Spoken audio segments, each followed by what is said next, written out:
بسم اللہ الرحمن الرحیم۔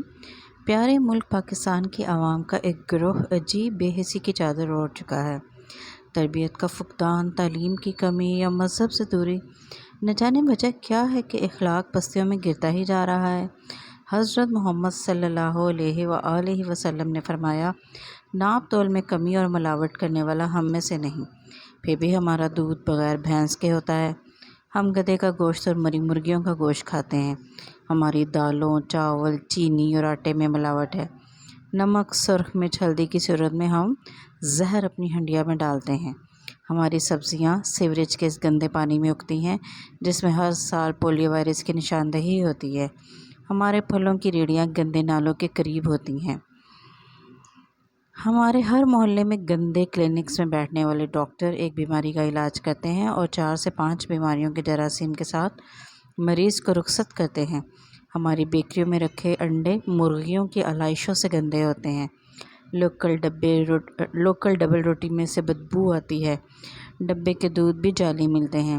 ایسے میں اگر شوگر کے انجیکشن جعلی نکلے تو کون سی انہونی ہوگی؟ چند بندوں کی بینائی ہی متاثر ہوئی، کسی اشرافیہ کو تکلیف تو نہیں ملی نا؟ کیسا غضب ہو جاتا جو کسی صاحب حیثیت بندے کے ساتھ یہ ظلم ہوتا۔ لیکن ان کے ساتھ یہ ظلم ہوتا ہی کیوں؟ انہیں جعلی ادویات ملتی ہی کیوں؟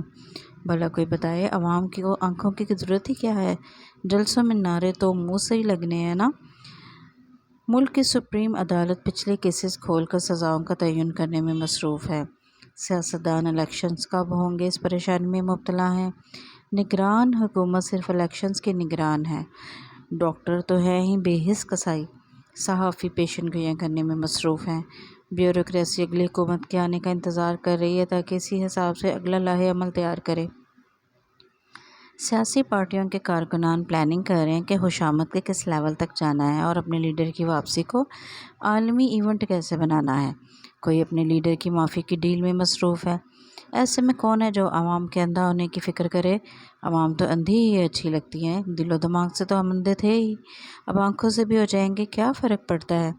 بس ہمارے صاحب اقتدار اور ان کی آنے والی نسلیں خوش رہیں، انہیں کوئی آنچ نہ آئے، گرم ہوا بھی نہ چھوئے، ورنہ بھرپور بدلہ لیا جائے گا اور آئین پہ عمل درآمد ہو کر رہے گا۔ ساری عوام کو یہ یاد رکھنا چاہیے۔